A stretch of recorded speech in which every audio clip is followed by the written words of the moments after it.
Communications. May I help you? Hi, is this Alinda? Yes. How may I help you? Is this Mr. Riddle? Yeah, how are you? Oh, I'm well. Thank you. How are you doing? I'm good. Okay.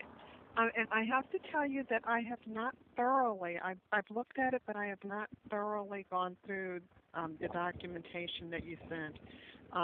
Nor have I sent it to the bank for an additional response. That's okay. So, Did you look at what I sent today? oh, you sent. Oh, I did not see that you sent additional today. I will go out there and pull it.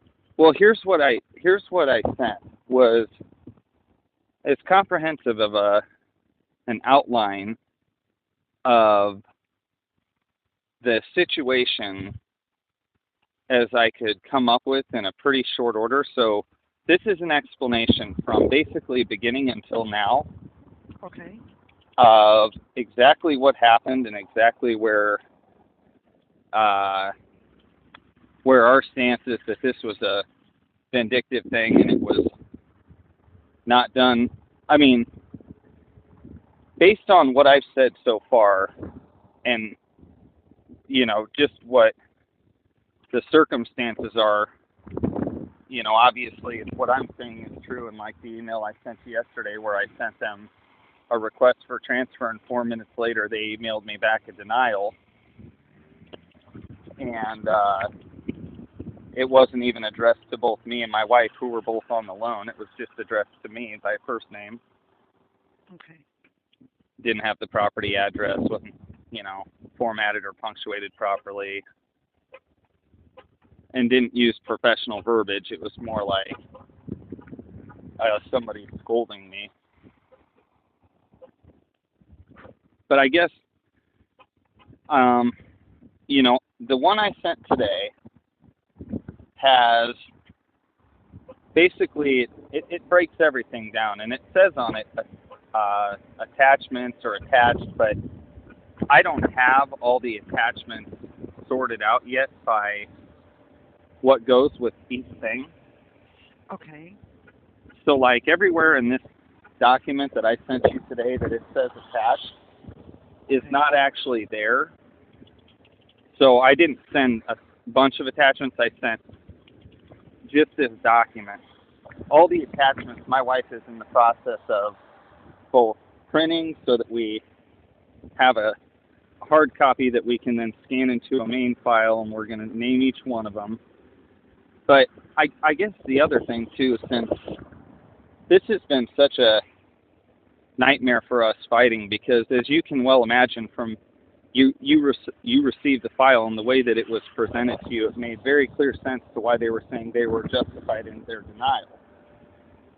But, as we've been stating the whole time, this wasn't about them being able to,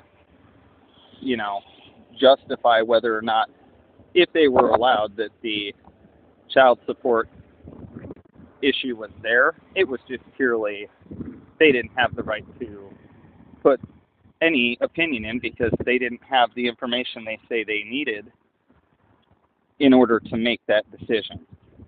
Okay. And considering this has prevented us from moving, we've been living out of boxes.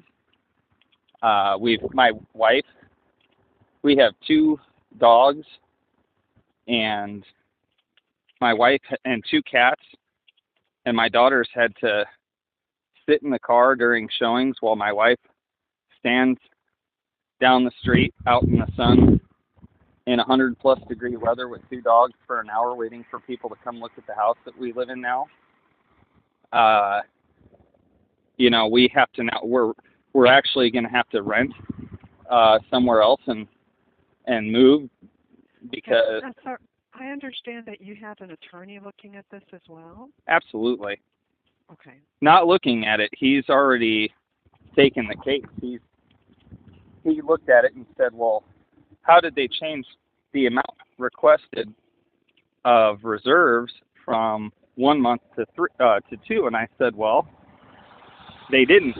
In 3 emails, it says 1 month's reserves. And in this supposed denial letter, it says 2. Now, all this is taking out of account that they still weren't even allowed to make that denial.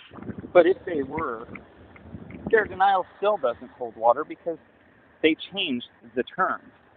And they cannot prove, this is what, like if you wanted a quick answer from the bank, the question to them is, where is this additional request for information? Because you sent me this thing saying, oh, look what he sent me 10 minutes after I requested this additional information, but you didn't send me anything where that request was made, which seems odd. But I can tell you that the reason behind that is because that request doesn't exist. And here's the further, I guess here's how I would really look at this. And sir, I'm sort of at a distance. I really need to look at the information more closely to listen intelligently. Well, let me give you a quick intelligent thought process here. You've seen the mortgage business and you've seen thousands or hundreds at least of situations, right? When a mortgage company puts 30 days of work into something and they've helped you clear things out of your credit and they're trying to do this and they're trying to do that, and then they say that a few days before closing you're absent one piece of information that they could have just said, well, like we originally said, have this by closing, but instead they said, well, it's days before closing. We put all this time and energy into this. You're absent this one piece of information, apparently, which again, it was never requested, but if that's what they're saying, you're absent this one piece of information that we say is due by closing. You request a transfer, and so all of a sudden we throw a denial in there. Like every other item that they say we needed or that they requested was never a, hey, we're requesting it, and if you don't have it in 20 minutes, we're denying it. You know, it was like, we need this by closing or this in the next few days, or so I guess here's the bottom line, you know, we're like, I'm trying to get this corrected because I think it's ridiculous that I would have to take them to court to have the record reflect the truth, which I can easily prove. Every single piece of, I mean, what I sent you yesterday was just a few things, but every single thing I've said is absolutely true. I can prove that I requested, in fact, one of the emails I sent you yesterday showed screenshots of the times and dates when I requested the transfer, and 4 minutes later, he sent that quickly typewritten denial through, which then he followed up with another one and said, oh, I forgot to include the address. So I guess from my standpoint, like, I felt a little surprised, honestly, when I got the denial in the mail from you guys, because I thought, well, how do you deny something without hearing both sides of the story, you know?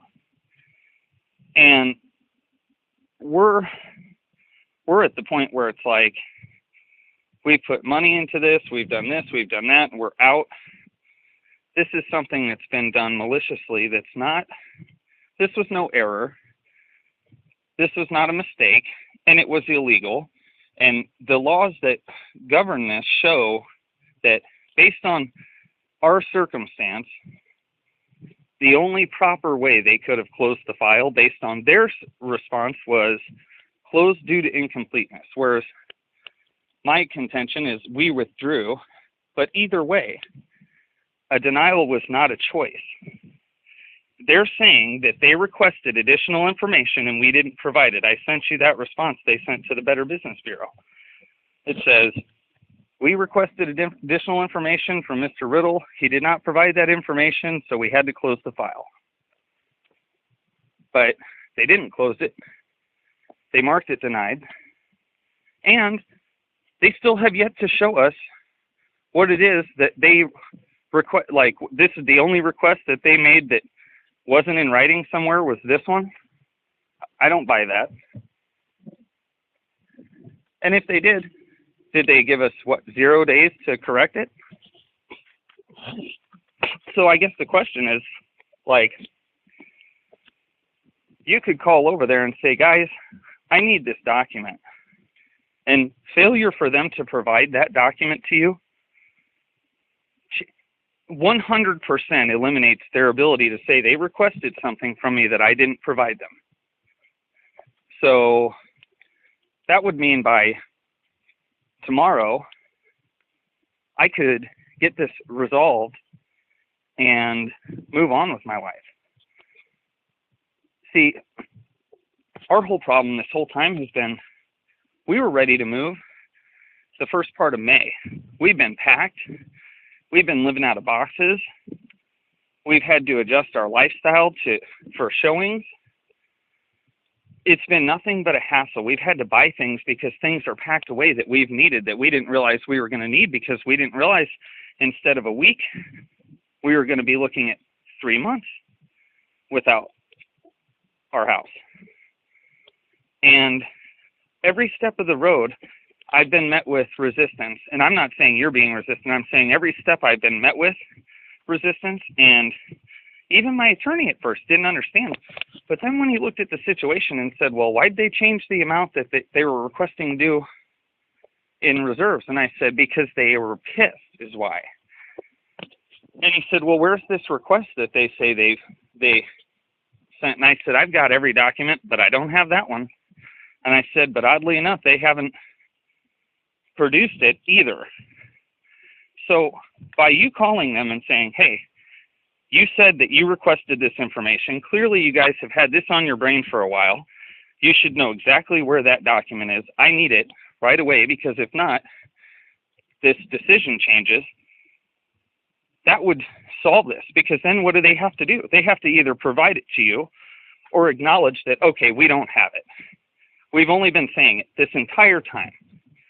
We've only been using it as our defense, even though if they understood the law, they'd realize that by them requesting something from me, if I didn't give it to them, they would have to close the file, let alone the withdrawal request, let alone the multiple withdrawal requests, let alone the string of things leading up to it where we let the bank know we were concerned about how things were being handled, and they didn't address it one bit.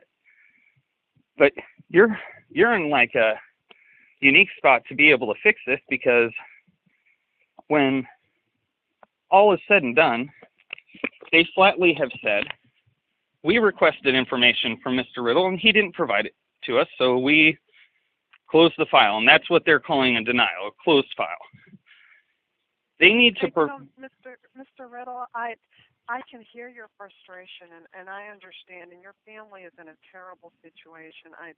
I am sorry. And it's embarrassing. That, but, you know, I mean, we've got school starting in a week. Well, and I understand, but you have to be patient with me. Okay? Here's the thing, though. I'm looking at the documents, and you also have to remember what I expressed to you yesterday. I cannot guarantee that I know what you want me to do, but I cannot guarantee that this documentation is going to show that the bank violated any of the federal consumer protection laws or regulations. But here's the question, and here's what I guess I would like to know, because you're the investigator. According to the laws that are governing this situation, the top law that's governing this, like if it comes down to it in court, they're going to look and say, this law supersedes other laws. If what they're saying is true and they requested additional information from me and I did not provide it to them, what is the code that they have to, by law, use for the loan? And what I'm saying is, and please understand, and I will make that clear in anything that I send to you, what you're looking at is not what they use. That is for a different reporting structure. I understand, but what I'm saying is, if this law that supersedes says, as a general rule, if this is the situation, here's how it's coded, and they said, well, you know what, we're going to skirt the law And in this system, we're going to put this because there's another law that says this. But still, it also says, I read the FHA laws that were quoted in what you sent us, and it says a decision has to have been made. A decision. You know, sir, now, again, I'm going to read all of this. I'm not going to, over the phone, argue. Oh, I'm not trying to argue. Yeah, but please understand, I need to sit and closely look at, but I'm not going to tell you one thing or another because it wouldn't be fair to you for me to tell you something. So just be patient with me. I know that your family is in a very bad situation, and I just need time to look at it and compare it to the law, and I am going to contact the bank again. But give me time to do that, please. I'd appreciate it. I definitely will. Do you have any idea of what kind? Because, and I guess, you know, I realize it's not like you've had this forever, but this has been a much longer process than should have ever been. And not your part, obviously, because you guys just got it. But when I got that.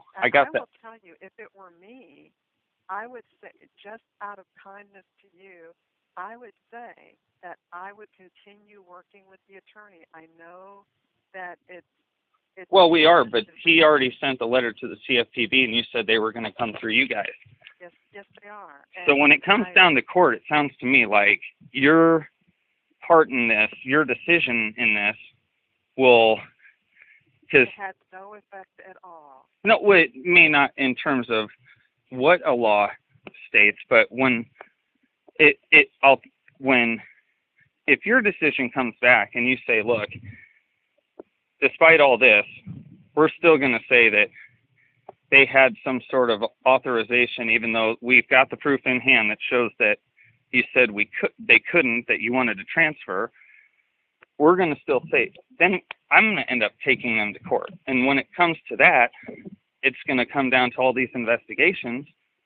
And but you have to remember, and we talked about this yesterday, I cannot go beyond what's in the federal consumer protection laws and regulations. No, nor would I ask you to. And that's why, and from what I saw, what I told you was true in the letter, I did not see that fell under the federal consumer protection laws and regulations. I will look at the additional documentation, but I just ask that you give me a little bit of time. Sure. To look at this. Okay? And I know you're in a bad situation, but I cannot, just to do justice to your complaint, I cannot go any faster. Well, I will make sure that please read what I sent you today, because it's a very clear breakdown. Okay. And then also think about the verbiage used in what they call was their denial letter, which, again, that's only if the denial was legally allowed, which it wasn't, because I requested the withdrawal, and they say they requested additional information, which if they don't provide that information, that's an issue. Like the absence of... Not necessarily under Regulation B, and these are the things that I need to consider. So please be patient with me and let me look at the documentation and the information. Would you educate me briefly on what that means? Regulation B. To look at Regulation B, which is why they sent you that notice. And I talked about that in the letter that I sent you, the Equal Credit Opportunity Act. What it says is that if they did enough to make a decision, even if they said, okay, we know at this point, regardless, we will not be able to make him this loan, then they are required by law to send you that adverse action notice. Right, but if I'm saying to you flatly that prior to them having the opportunity to make that decision, based on what they are saying, they're saying they requested something from us, we didn't provide it to them, they denied the loan. Now, that doesn't even take into the account that they changed the amount due at closing. This will come. Let me take a look at the documentation, sir. I'm working blind here, and I did not know about the other documentation. Right, I know that, and I'm not trying to sound like a jerk. And I know that you, I know that you are not that. It's just that I'm asking for some patience. Yep. Okay. And we appreciate that you guys are looking at it again, and the way that they've positioned it, all the governing rules that I see say this. But again, that's based on what we're saying, so you'd have to see what we're saying. So I guess when you're, through, just let us know or whatever. But if you're gonna, does it show still as a case closed, or is this still an active thing? You mean your complaint? Yeah, because they forwarded that on to the Better Business Bureau, saying, well, here's the response from our governing agency, and the Better Business Bureau took that as. Really? Oh yeah. Okay, I was not aware of that. I will talk to the bank about that as well. But sorry, please just be patient with me and give me a chance to look at the documentation.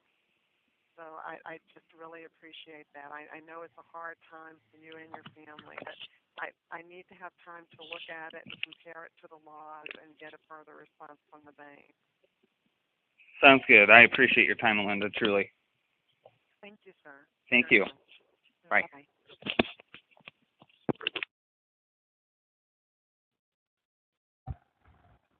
Hi, Linda. How are you? Mr. Ribble, I'm fine. I received your email and I received your voicemail. Now, I need to be, please let me be clear. I'm not going to argue the regulations with you. I just won't do it. That's okay. So I'm not arguing regulations. Well, actually you are, but actually I understand that you have an attorney, and that attorney is your very best recourse. I heard your voicemail. Yes, I listened to it, and I understand where you're coming from, but that is not the appropriate way to read that provision in Regulation D. I'm sorry, but how does Regulation B apply? That's what I don't understand. Okay. The whole issue here is that the bank issued that adverse action notice. Okay, but what was that for? And you are saying that the bank should not have issued the notice because you had already withdrawn. I understand your issue. Correct. You are saying that you had already withdrawn. That's correct. I'm not just saying it. It's documented. Okay, but you don't understand, and what I was trying to show you yesterday is there is nothing in Regulation D that says that the bank can't decide after the fact, well, we wouldn't make a loan anyway. Oh, yes, there is. You're telling me. Okay, sir, so let's make sure. Okay. No. You hear me out. Yep, I'm listening. Okay. It's a reading, it's a correct reading of the regulation. It says the withdrawal provisions, and it's called expressly withdrawn. Yes. That if the consumer expressly withdraws, which I did, that's okay, and the bank, look at the wording very carefully, does not need to. It doesn't say that they cannot. Okay, hold on. In an abundance, a lot of banks, in an abundance of caution, not just this, but others as well, will say, okay, well, we know we have made our credit decision, and to protect us from liability, we're going to go ahead and comply with the adverse action notice provisions of Reg D. I understand what you're saying, but let's be crystal clear. But again, please understand, I'm not going to argue the law with you. I'm not asking you to argue the law. I'm asking for clarification. Okay, so, but if it starts to argue, you have to understand. When I do that letter, and I'm not the only one considering this. I have people who are even. So what about the extra amount of PTI? How are we addressing that in there? Yeah, I looked at that as well, and I will give you. Because I don't want to argue with you. Well, there shouldn't be an argument. But you are. And I am? The emails and all of the calls. That's not argumentative. That's fact. And all of the calls. And so I am going to send you a letter. And it will explain our stance on all of that. But please understand. So you're saying that. Please contact your attorney and understand what that law is saying. Your attorney would tell you that there is nothing in Regulation B that prohibits that. In fact, no, but there's other regulations that supersede that. The regulation, no, they don't. It's the federal law. It's the federal Correct. law. So are the FFIEC lending laws, which apply to all lending organizations. but you don't understand. The FFIEC is where this is coming from. So here's the question. I guess this is just the question I have. So you're telling, what is the time limit? Please hear me out. Okay. The FFIEC is where all of the regulators go to make up their minds about things like Regulation B. Okay. There is nothing on the FFIEC's website that the other regulatory agencies haven't codified in some way. And here's the question. What is the time limit that they're allowed then? After somebody requests a withdrawal, what is the stated time limit that they're allowed still to put a denial or approval in the system? Yeah, I looked at that as well. And okay. So, again, I'm not... It would have to be somewhere in writing, right? If you looked at it, it was... Okay. In Regulation B. And what's the time frame? Look, I'm not... No. Look, we're getting into it again. We're not. I'm asking a simple question. You're very argumentative. No, I'm not. So, I'm asking a simple question. I've been going through this for months. I did get a regulation, and I am not going to... You're not going to tell me the time frame that they're allowed to still go in and mark something? Sir, is it a day, a month? Because this is not very constructive at all. Because I'm asking a simple, direct question? That's not argumentative. You want... Yes, it is. No, you're saying that to make it sound argumentative, but I'm asking a simple question. I would just strongly, I'm going to send you a letter, but I would just strongly encourage you to consult with your attorney to better explain the regulations. It won't be a question of explanation. This is a clear violation, and if you're telling me, well, either way, you have a nice day. You send out your letter.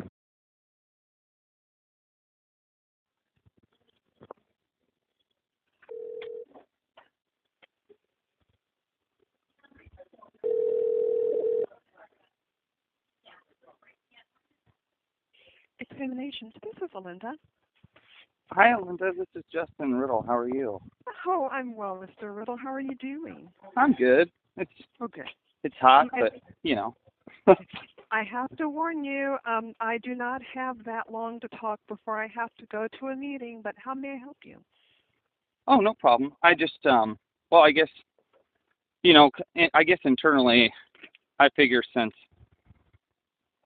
With the way that your guys' investigation goes, I figured it was better that we stay somewhat in contact so that if there's something that comes up, I guess the way I'm kind of looking at it is there really isn't a lot of gray area with respect to the situation itself. It's pretty cut and dry the way the law reads, and so if for some reason you were looking at the information and seeing it differently than what I thought I was reading with respect to the law, I'd rather address that prior to any, final decision or being rendered. I don't know, have we received the request that they sent that states that they asked for additional information? Actually, yes. And, I am still looking at the law. I do not agree that it's cut and dry. What part are we? And, sir, I need to remind you that I'm going to have to, I don't have a long time for us to discuss today, but you and I discussed that reading in Regulation B, the Equal Credit Opportunity Act. I know that you're looking at the Home Mortgage Disclosure Act, but that is not the act that we should be looking at. So... well, it's a simple issue, actually, of requesting a withdrawal. They're saying they requested additional information, which they didn't. I'd be interested to see this document. That there is no requirement for them to request additional information. That's what I'm trying to tell you with the Equal Credit Opportunity Act. There is a difference, and the difference, and what you're talking about are FHA procedures. Those are different, and so you're saying, but I guess that's really just their stance. We actually requested a withdrawal, which you saw because I sent you the emails timestamped that before they said anything, we had submitted for a withdrawal. So I guess the only way that their supposed letter that they requested additional information would really even have any merit would be if we hadn't requested that withdrawal anyways, which we did. So since we requested a withdrawal, I'm pretty sure that unless there's I guess, is there a specific law that you're stating if we request a withdrawal allows them to still go in and put a denial? Yes, and that's what I have been communicating, and that is Regulation B, the Equal Credit Opportunity Act. If you look at it, it even has a provision in there for an incomplete application, and it says, but with Regulation B, which requires them to send the adverse action notice, what it says, sir, is if they have made the decision that they are not going to make the loan based on the information they have, then they have to send an adverse action notice. They have no choice. So if they have made that decision internally, they have to send the notice. How can they make it if the withdrawal is already requested? I guess that's what I don't understand. If the request was made. And sir, I don't have a lot of time. I just asked you to look at the provisions. You are looking at the Home Mortgage Disclosure Act, which is not the proper one for determining. That's not all I'm looking at. I was looking at the rules of the FFIEC.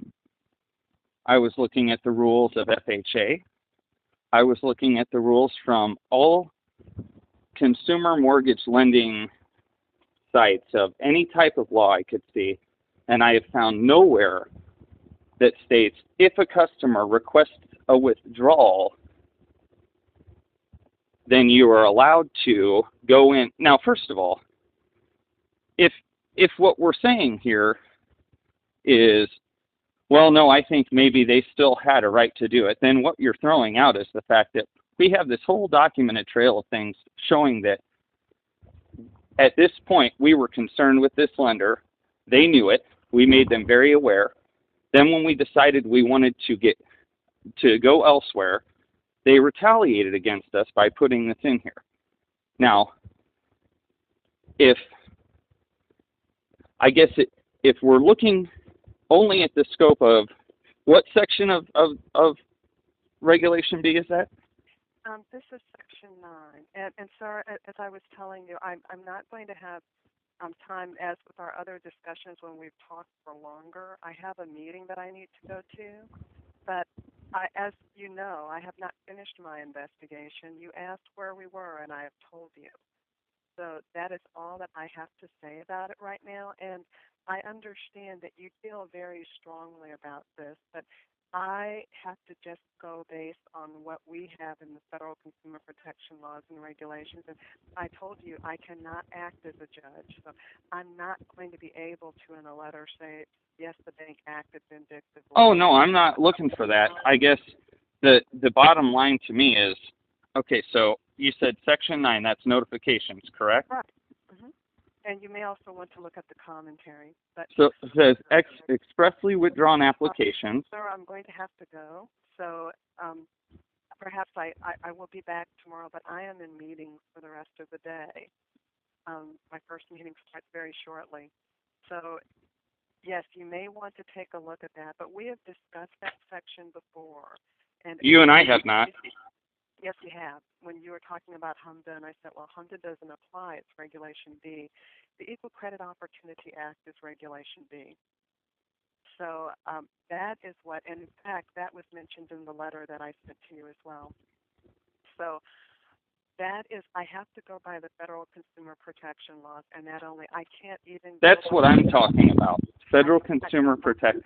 Right. Like the law that I'm looking for you to show me, because I still don't see it in here, is the one that says when a withdrawal is requested, it then doesn't say it. That is the issue that we're talking about. And it what? Look, it does not say that. Okay, but if it doesn't say that, then how can it be true? Because they are required by that regulation, if they have made a decision to deny credit, to send an adverse action notice. But they didn't have the right to make that decision because I had already withdrawn. So if they went back 2 months after I said that I didn't want to, and they said, nah, we were going to deny this, so we're going to deny it, And they did it 2 months later. A limited time frame to do it, but What's that time frame? So I will be, and if you read that section, then you will see that information. But I will read it, and we'll talk tomorrow. That's fine. Goodbye, sir. Have a good day. You too. Yeah.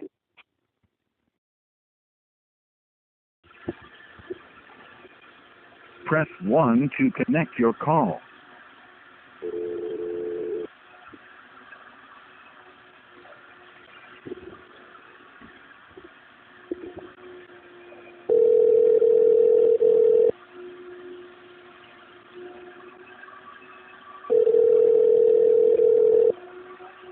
Murphy, this is Sarah. How can I help you? Yeah, actually, I missed a call from this number. This is Justin Riddle. Oh, hi. I am calling you. You've been talking to Chris, I believe, about a complaint. The manager over the complaint function. I wanted to talk to you. I guess he talked to you yesterday afternoon. You had some concerns around how a complaint was resolved. Well, it hasn't been resolved. That's the concern. It hasn't been resolved. Well, the investigation was completed and it reached a conclusion. Right, but the conclusion was based on non-factual information. So what I'm asking for is something showing that that information is accurate, because everything that I see shows that it's inaccurate. And I've been asking for the simple same thing from everyone. So I guess, did Chris have you follow up with me because he wasn't going to answer my question? Well, since I'm the manager over complaints, he wanted to make sure that I was aware of your concern. So that's why I'm asking. Basically, okay, here's the question. Then I'll ask you the question. If somebody withdraws from their application from a loan, prior to any decision being made by a bank that's issuing it, if somebody withdraws their loan application, what is the code that is supposed to be used? The code? Yeah, when you close out your file for the LAR system, what's the code? If there is an express intent of withdrawal before a credit decision is made, yes, the bank should code that as a withdrawal. That's correct. Thank you. That's all I've been saying this whole time. They coded it as denied. They did not have a right to. That's all I've been saying this whole time. So somebody needs to get on the horn with the bank and have them fix it, because that's precisely what they needed to do, was code it withdrawn, which they did not. That's the whole crux of this. You're the first person, apparently, in the entire organization that happens to know the answer to that. I was able to find it online 1,000 different ways, but you're the only person so far that understands that withdrawal is an option. Not only that, I sent timestamped emails showing that this request was made. Prior to any decision being possible. Well, that's where there's a contention of facts. Okay, but that's where I would like to see what's the contention. What's the contention? Well, because you indicate that they didn't make a credit decision. They couldn't make a credit decision. The information that the bank provided is that they had the information and that made a credit decision. Okay, well, unfortunately, the information they provided the BBC originally stated, we requested additional information from Mr. Riddle, and he did not provide it with us, so we closed the file.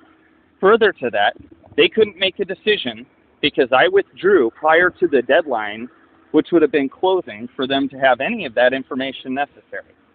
I withdrew. 4 minutes later, they sent me a denial 4 minutes after I withdrew. I have that all documented. That's all documented. So the discrepancy is only that you guys are saying, and they're saying, well, gosh, even though we didn't communicate it to Mr. Riddle, and even though the deadline for things was closing, which was the 18th, and even though he withdrew on the 16th, we're going to say we went ahead and already made our decision, and on the 17th, we went in and put a denial. That's not correct. There is no discrepancy as to when the decision was made. They stated that they requested additional information from me and I did not supply it to them. Now, they didn't, and Alinda says, well, yeah, they did, and they sent me some document that says they did, but she sure hasn't provided me that either. So the bottom line is, where's the discrepancy? You think when we go to court that the judge is going to say, this guy let this place know that he was having a problem with them. They ignored it. He decided to move his business, and so in retaliation, they went in and coded it denied, when withdrawal is the proper code. Well, let me ask you a question. Why do you think they're retaliating? Because being withdrawn versus being denied doesn't do anything to you. Yes, it does. When they go in and specifically state that I'm past due on child support, which I'm not, my daughter has lived with me for 8 years, the other two lenders have both gotten to the same point and said, look, this code right here is going to make it an administrative nightmare for us to get this done. They should not have put this in there. I've never seen this before. It's very unique. This is what I'm being told. So whether or not it matters to you guys... Let me ask you a question. So the documentation that was given to the bank... Yes. Well, the bank... I don't know how they got the documentation on your child support. If that information is what's inaccurate, then that's what needs to be That's not fixed. the information that's inaccurate. The information that's inaccurate is that they denied my loan when I withdrew. And it's time-stamped in email. So either you guys are fighting the fact that, well, geez, even though they didn't send anything to you or tell you or show you, even though you've proven to us that you withdrew your loan, we're going to say that the bank made their decision prior to that, even though it was before your closing when they said that you had to have that information to them. We're still, even though you told them that there was a problem, even though you withdrew your business because there was a problem, we're going to say it's okay that they went in and did that after the fact. Is that what you're telling me? Well, what I'm trying to understand is where you're telling that it's time-stamped, the information that when the bank makes the credit decision... They couldn't make the decision I withdrew. Well, it's going to boil down to, did I withdraw or not? And the documentation shows that 4 minutes after I sent my request for a transfer, they sent me a denial. 4 minutes. It was improperly punctuated. It only included my name, not my wife's name. It didn't have the property address. 4 minutes after I sent them that. This is not a complicated situation. There was already a deterioration of the relationship. They should not have gone in after the fact, and put in this denial. They didn't put in the denial before I requested it. They put it in a day after. So if you guys are arguing that it was okay that they did that, then what you're saying is the bank has any rights to, if a bank is upset because somebody withdrew their business, then... The riddle. Here, I need you to listen to me, okay? Sure. You provided information, the bank provided information. Based on the information that we have, we reach a conclusion. Okay, and what's that conclusion? The conclusion was that the bank followed the law. They didn't. When was their decision rendered? That's what I want to know then. When was it rendered? When was it rendered? If you guys are saying it was already rendered, when? The information that they provided indicated that they did it, that they made a credit decision.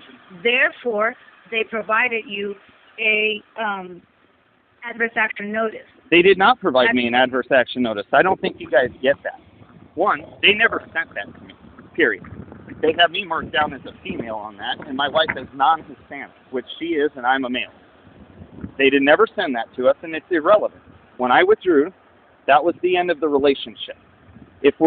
You guys are trying to read between the lines in some way to make this acceptable. Mr. Riddle, listen to me. If you did not receive a adverse action notice, then where are you basing that they were denied and it's impacting you from getting any other loan? Because the other loan companies have told me so, and since this has come to you guys, the bank sent you what they said they sent me in terms of an adverse notice, which is the one that has the incorrect information on it. So you did receive an adverse action notice? No, I did not. I received it via you guys when they sent the file of the response that the bank gave. That's when I saw it for the first time. And it's irrelevant. They didn't need to send it because they had no... Oh, it's not irrelevant because No, How can it they is make that irrelevant conclusion? to you. It's not irrelevant to us. It is irrelevant to you because they can't make the conclusion after the fact. I don't think you're understanding No, this. it Show is me where it irrelevant says to after us the fact. because we need to follow the law. The law The law states establishes that they can make. What does if the law they make state? a decision, if they made can't a make it. decision, They did not make it. You do not know that. Yes, I do. If they made it, it would have been there prior to me requesting the transfer, not after. They did not make that decision. Mr. Riddle, I am done arguing with you. Listen to me. If you do not like the conclusion of the investigation, there's an appeals process. I know this has been told you. I know that there's an appeals process, but Well, then follow the appeals process. okay, because so what following you're saying the very process, clearly, it's not going to change anything. just to make sure I'm clear, what you're saying is, even though they can't document that they made the decision No, prior I'm not saying that. Yes, you are. I'm not saying that. You said that No. they already made No. the decision. I'm saying, where is that documentation? Where is Mr. Riddle, You're saying it's do not ambiguous. put I'm words saying on it's my cut and mouth. dry. do not put words on my mouth. Yeah, that's Listen. what you said. No, I am telling you. You You said- asked me a question about what when did they regulation make the decision? indicated. I didn't ask you that Mr. question. Riddle, I know if regulation. you're talking over me, I'm going to hang up because this is disrespectful and you're asking for my input. Listen. You asked me about what Regulation B says. I provided you that information. Excuse me. About Regulation B. I didn't ask about Regulation I gave you the information. You started giving all the information that you talked about the case. I told you that we completed the investigation based on what you provided us and the bank provided us. Hold on. And that's all we can do. When We are did they a third make party. when did they make the decision? That's what I need to know. I do not know. I don't have all that How information can you- in front of me. Okay, I'll call you in an hour. You find that information. I'll talk you know to you what? in an hour. You can call me all you I will want. call am in not an going to hour. respond to you anymore. That's okay, then I'll You call the need to president. follow an I'll call the appeals vice process. president. I'll call you. Follow your